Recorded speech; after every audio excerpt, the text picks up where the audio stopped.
na naglilinis si Papa Chano. At sa labas. Oh, sa labas. Tirik na tirik ang Haring Araw.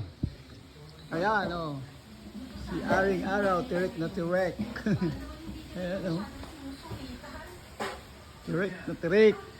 At si Papa Chano naghuhugas. Naglilinis sa kanyang kusina. Kaway-kaway para sa tagumpay, Papa Chano. Ano, ayaw mo kumuhay, Papa Chano. Pero ang lakas naman ng tahol ng mga aso ng mga kapitbahay. Nakakaamoy kasi sila ng tao, hindi taga rito sa lugar natin. Hindi ba tayo kaya nga ako lumabas dito, akala mo kasi. Tirik na tirik ang araw.